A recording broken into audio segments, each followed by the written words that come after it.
മെഹുൽ ശക്തമായ ഒരു മഴയിൽ കള്ളനെ പിന്തുടരുകയായിരുന്നു. അവൻ ഓടി ഒരു ഹോസ്പിറ്റലിനുള്ളിൽ കയറി. ഇവിടെ ഒരുപാട് റൂമുകളുണ്ടല്ലോ, ഏത് റൂമിലായിരിക്കും ഒളിച്ചത്? ലോജിക്കൽ ആർമി, എല്ലാ റൂമുകളും നോക്കിയിട്ട് നിങ്ങൾക്ക് പറയുവാൻ സാധിക്കുമോ കള്ളൻ ഏത് റൂമിലാണ് ഒളിച്ചിരിക്കുന്നതെന്ന്?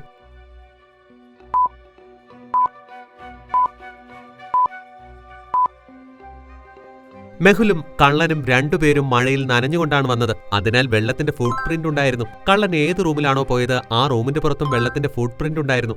അങ്ങനെ കള്ളൻ ഏത് റൂമിലേക്കാണ് പോയതെന്ന് മെഹുലിന് മനസ്സിലാകുന്നു. മെഹുലിന്റെ ഷാർപ്പ് ബുദ്ധിക്ക് ഒരു ലൈക്ക് തീർച്ചയായും കൊടുക്കാം. മെഹുലും ആ റൂമിനകത്തേക്ക് പോകുന്നു. ഇതെന്താണ്? 3 പേരും രോഗികളാണ്. അതിൽ ഒരാൾ കള്ളനും. രോഗിയായി അഭിനയിച്ച് കിടക്കുകയാണ് അയാൾ. കള്ളൻ സ്വയം മറ്റ് 2 രോഗികളെ പോലെ സ്ട്രാപ്പ് ഉപയോഗിച്ച് തന്റെ മുഖം കവർ ചെയ്തിരുന്നു. മെഹുൽ 3 പേരെയും നല്ലവണ്ണം നോക്കുന്നു. എന്നിട്ട് മനസ്സിലാക്കുന്നു ആരാണ് വേഷം മാറിയ കള്ളനെന്ന്. എന്താ നിങ്ങൾക്ക് മനസ്സിലായ ലോജിക്കൽ ആർമി?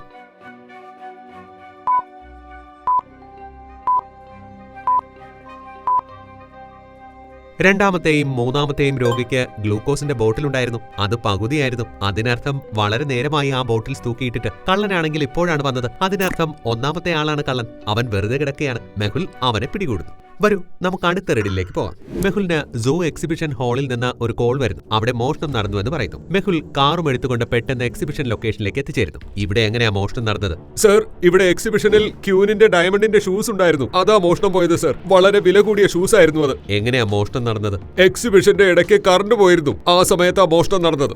മോഷണത്തിന് മുൻപും ശേഷവുമുള്ള ഫൂട്ടേജസ് കാണിക്കേ. ഇതാണ് ലൈറ്റ് പോകുന്നതിന് മുൻപും അതിന് ശേഷവുമുള്ള ഫൂട്ടേജസ്. മെഹുൽ ഫൂട്ടേജസ് നോക്കി മനസ്സിലാക്കുന്നു മോഷണം എങ്ങനെയാണ് നടന്നതെന്ന്. എന്താ നിങ്ങൾക്ക് മനസ്സിലായ ലോജിക്കൽ ആർമി?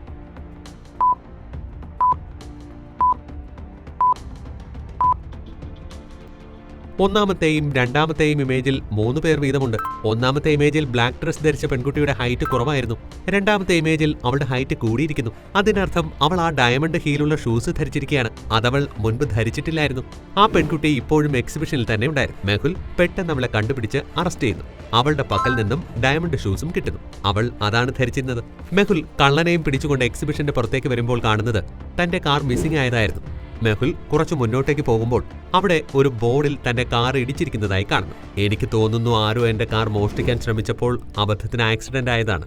മെഹുലിന്റെ കാറിനടുത്ത് 3 പേരെ കാണുന്നു. മെഹുൽ അവരെ ചോദ്യം ചെയ്യുന്നു. എമ്മ പറയുന്നു, ഞാൻ എക്സിബിഷനിൽ എന്റെ പെയിന്റിംഗ് ഷോക്കേസ് ചെയ്യുവാൻ പോവുകയാണ്. എനിക്കൊന്നും അറിയില്ല സർ. രവി പറയുന്നു, ഞാൻ എന്റെ ഡോഗിനെ വോക്ക് ചെയ്യാൻ കൊണ്ടുവന്നതാണ്. കാർ റേസിന്റെ സൗണ്ട് കേട്ട് അവൻ ഓടിപ്പോയി. റോബിൻ പറയുന്നു, സർ ഞാൻ വോക്ക് ചെയ്യാൻ വന്നതാ. എനിക്ക് ആക്സിഡന്റിനെ കുറിച്ച് ഒന്നും അറിയില്ല. മെഹുൽ 3 പേരുടെയും സംസാരം കേട്ടിട്ട് ആരാണ് കള്ളം പറയുന്നതെന്ന് മനസ്സിലാക്കുന്നു. നിങ്ങൾക്ക് മനസ്സിലായ ലോജിക്കൽ ആർമി?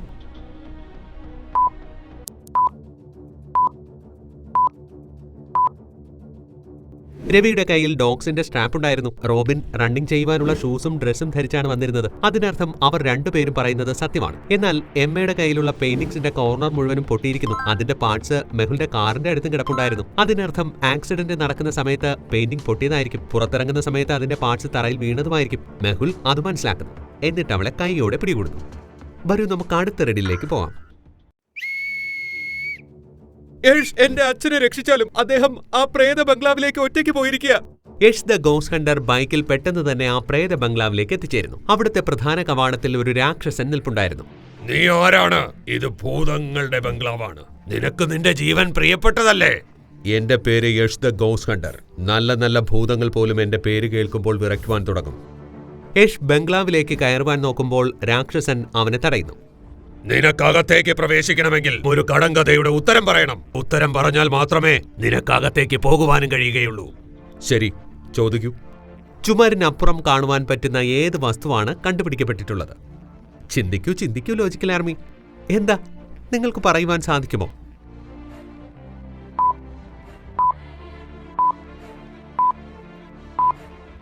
ഇതിന്റെ ഉത്തരം യഷ് ദ ഗോസ്റ്റ് ഹണ്ടർ പെട്ടെന്ന് തന്നെ നൽകുന്നു. ചുമരിനപ്പുറം കാണുവാൻ വേണ്ടി ജനലുണ്ടാക്കിയിരിക്കുന്നു.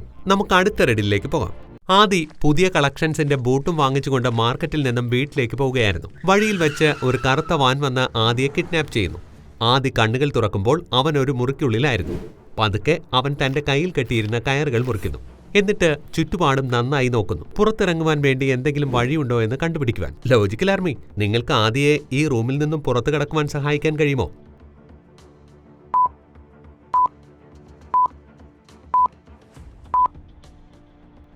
ആദി ഏത് മുറിയിലാണോ ഉണ്ടായിരുന്നത് അവിടെ ഒരു ജനലുണ്ടായിരുന്നു. അതിനടുത്ത് ഒരു ഏണിയും ഉണ്ടായിരുന്നു. പക്ഷെ ആദിക്ക് ജനലിലൂടെ രക്ഷപ്പെടുവാൻ കഴിയില്ല. കാരണം അതിൽ ഇരുമ്പ് കമ്പികൾ ഉണ്ടായിരുന്നു. അത് പൊട്ടിക്കുവാൻ പറ്റിയതൊന്നും ആദിയുടെ പക്കൽ ഉണ്ടായിരുന്നില്ല. ഇനി എങ്ങനെ ആദി പുറത്തു കിടക്കും? അപ്പോഴേക്കും ആദിയുടെ കണ്ണുകൾ വാതിലിലേക്ക് പോയി. അത് പകുതി തുറന്നിരുന്നു.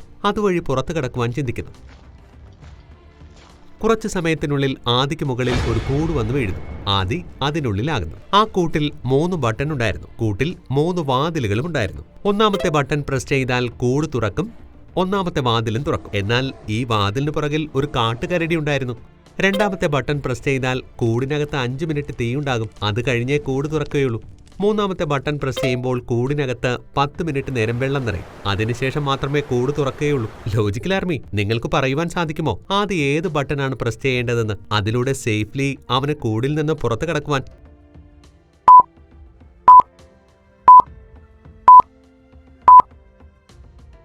ആദ്യം ആലോചിച്ചിട്ട് പെട്ടെന്ന് മൂന്നാമത്തെ ബട്ടൺ പ്രസ് ചെയ്യുന്നു. എന്തെന്നാൽ കൂടിനുള്ളിൽ 10 മിനിറ്റ് വരെ വെള്ളം നിറയും. എന്നാൽ വെള്ളം നിൽക്കില്ല.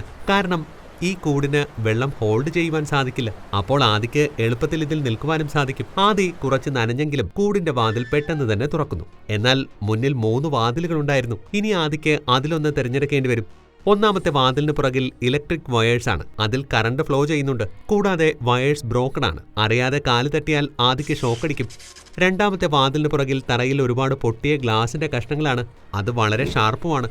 മൂന്നാമത്തെ വാതിലിന്റെ പുറകെ ഡെഡ്ലി കെമിക്കൽസ് ആണ്. അത് വായുവിൽ പരന്നിരിക്കുകയാണ്. ശ്വസിച്ചാൽ തന്നെ ആദി മരിച്ചു പോകും.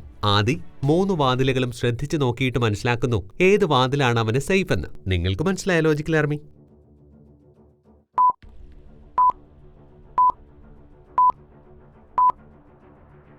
ആദിയുടെ കാലിലേക്ക് നോക്കൂ. അവൻ റബ്ബർ ബൂട്ട്സ് ആണ് ധരിച്ചിരിക്കുന്നത്. Rubber is a bad conductor of electricity. അതിനർത്ഥം ആദിക്ക് കറണ്ട് അടിക്കുകയില്ല. അതുകൊണ്ട് ആദിക്ക് ഒന്നാമത്തെ വാതിലിലൂടെ പോകുവാൻ കഴിയും. ആദിക്ക് വേണ്ടി ഈ വീഡിയോയ്ക്ക് ഒരു ലൈക്ക് ഉറപ്പായും കിട്ടണം കേട്ടോ. നമുക്ക് അടുത്ത റെഡിലേക്ക് പോവാം.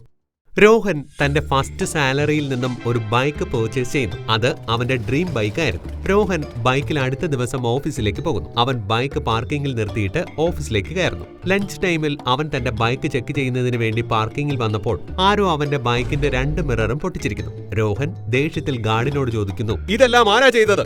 ആരാ എന്റെ ബൈക്കിനടുത്തേക്ക് വന്നത്? താങ്കൾക്ക് ശേഷം പാർക്കിങ്ങിൽ 3 പേരാ വന്നത്. ഗാർഡ് 3 പേരെ വിളിപ്പിച്ചു. 3 പേരും രോഹന്റെ ഓഫീസിലെ കൂട്ടുകാരായിരുന്നു. രോഹൻ 3 പേരോടും ബൈക്കിന്റെ മിററിനെ കുറിച്ച് എന്തറിയാമെന്ന് ചോദിക്കുന്നു. അർമാൻ പറയുന്നു, എനിക്കൊന്നും അറിയില്ല കൂട്ടുകാരാ. ഞാൻ കഫേയിലായിരുന്നു. ലഞ്ച് പാക്ക് ചെയ്യുവാൻ പോയതാ. അതും എടുത്തുകൊണ്ട് ഇപ്പോൾ ഓഫീസിലേക്ക് പോകുക. സാഗർ പറയുന്നു, ഞാൻ എന്റെ വൈഫിനോട് ഫോണിൽ സംസാരിക്കായിരുന്നു. ഞാനൊന്നും തന്നെ കണ്ടിട്ടില്ല. അർഷ് പറയുന്നു, ഞാൻ ഷീല മാമിന്റെ കാറിൽ നിന്ന് ലഞ്ച് എടുക്കാൻ വന്നതാ. എനിക്കൊന്നും അറിയില്ല. രോഹൻ 3 പേരും പറയുന്നത് കേട്ടിട്ട് മനസ്സിലാക്കുന്നു ആരാണ് ബൈക്കിന്റെ മിറർ പൊട്ടിച്ചതെന്നും ആരാണ് കള്ളം പറയുന്നതെന്നും. നിങ്ങൾക്ക് മനസ്സിലായ ലോജിക്കൽ ആർമി?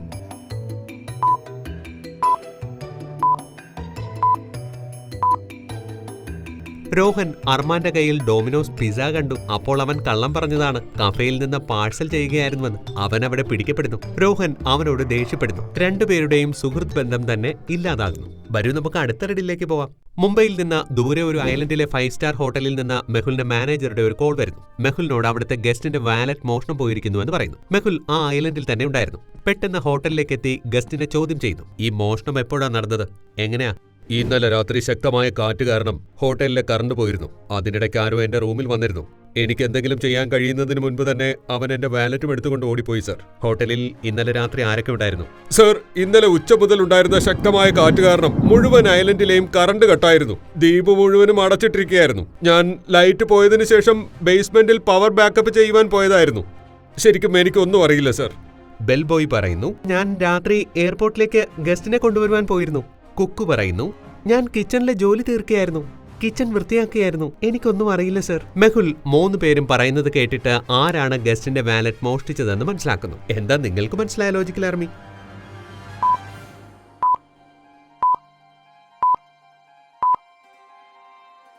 ഗസ്റ്റിന്റെ വാലറ്റ് ബെൽബോയാണ് മോഷ്ടിച്ചത്. കാരണം മുഴുവൻ ഐലൻഡിലും ശക്തമായ കാറ്റ് കാരണം എയർലൈൻസ് ക്ലോസ്ഡ് ആയിരുന്നു. മാനേജറും പറഞ്ഞിരുന്നു മുഴുവൻ ഐലൻഡും അടച്ചിരുന്നുവെന്ന്. പിന്നെ അവൻ എങ്ങനെയാണ് ഗസ്റ്റിനെ എടുക്കുവാൻ എയർപോർട്ടിൽ പോകുന്നത്? അവൻ കള്ളം പറയുകയാണെന്ന് മെഹുലിന് മനസ്സിലാകുന്നു. മെഹുൽ അവനെ കൈയോടെ പിടികൂടുന്നു. അവന്റെ പക്കൽ നിന്നും വാലറ്റും കിട്ടുന്നു. വരൂ നമുക്ക് അടുത്ത റെഡിയിലേക്ക് പോകാം. മെഹുലിന് ഒരു സൂപ്പർ മാർക്കറ്റിൽ നിന്നും കോൾ വരുന്നു. എന്നിട്ട് പറയുന്നു ഇന്നലെ രാത്രി സൂപ്പർ മാർക്കറ്റിൽ മോഷണം നടന്നുവെന്ന്. മെഹുൽ സൂപ്പർ മാർക്കറ്റിലെത്തി മാനേജറെ ചോദ്യം ചെയ്യുന്നു. മോഷണം എപ്പോഴാണ് നടന്നത്? ഇന്നലെ രാത്രിയാ നടന്നത് സർ. നിങ്ങൾക്ക് ആരെങ്കിലും സംശയമുണ്ടോ? സംശയമൊന്നുമില്ല, പക്ഷേ മോഷണത്തിന് ശേഷം ഒരു കുറിപ്പ് കിട്ടിയിട്ടുണ്ട്. മെഹുൽ ആ കുറിപ്പ് നോക്കിയപ്പോൾ അതിൽ ക്ലോസർ എന്നാണ് എഴുതിയിരുന്നത്. CLOSER. അപ്പോഴേക്കും മെഹുലിന് ഒരു പോലീസുകാരന്റെ കോൾ വരുന്നു. അയാൾ മെഹുലിനോട് പറയുന്നു ഇന്നലെ രാത്രി വേറെ 4 ഇടങ്ങളിൽ കൂടി മോഷണം നടന്നിട്ടുണ്ടെന്ന്. കഫേ റോസിൽ, ലൈബ്രറിയിൽ, ഓഫീസിൽ, പിന്നെ ഒരു റെസ്റ്റോറന്റിൽ. എല്ലായിടത്തും ക്ലോസർ എന്ന് എഴുതിയിട്ടുള്ള ഒരു കുറിപ്പും കിട്ടിയിട്ടുണ്ടെന്ന്. മെഹുൽ അദ്ദേഹം പറഞ്ഞത് കേട്ടിട്ട് അടുത്ത മോഷണം എവിടെയാണ് നടക്കുന്നതെന്ന് മനസ്സിലാക്കുന്നു. ലോജിക്കൽ ആർമി, നിങ്ങൾക്ക് പറയുവാൻ സാധിക്കുമോ അടുത്ത മോഷണം എവിടെയാണ് നടക്കുന്നതെന്ന്? നന്നായി ചിന്തിക്കൂ.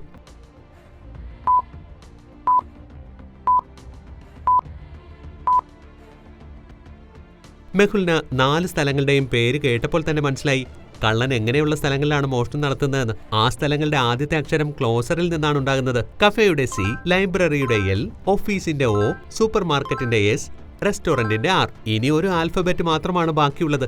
അത് E ആണ്. എന്ന് വെച്ചാൽ അവൻ ഇയിൽ സ്റ്റാർട്ട് ചെയ്യുന്ന സ്ഥലത്താണ് മോഷണം നടത്തുവാൻ പോകുന്നത്.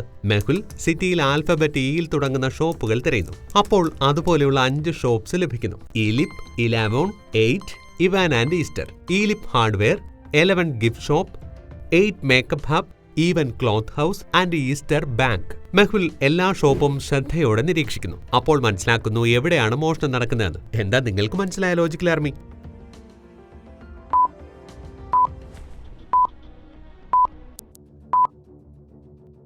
മെഹുൽ എല്ലാ ഷോപ്പിന്റെയും മുന്നിലുള്ള ബോർഡ്സ് വായിക്കുന്നു. ഹാർഡ്വെയറിന്റെ ഷോപ്പ് എംപ്റ്റി ആണ്. ഗിഫ്റ്റ് ഷോപ്പിൽ എഴുതിയിരിക്കുന്നത് മറ്റെവിടെയോ ഷിഫ്റ്റ് ആയി എന്നാണ്. 8 മേക്കപ്പ് 24/7 ആണ്. അപ്പോൾ അവിടെ മോഷണം നടത്തുന്നത് പ്രയാസവുമാണ്. ബാങ്ക് പെർമനന്റ് ക്ലോസ്ഡ് ആണ്. അതിനർത്ഥം മോഷണം നടക്കുന്നത് ഇവാൻ ക്ലോത്ത് ഹൗസിലാണ്. മെഹുൽ അവിടെ ട്രാക്കർ വെക്കുന്നു. കള്ളൻ വന്നപ്പോൾ അവനെ കൈയോടെ പിടികൂടുകയും ചെയ്യുന്നു.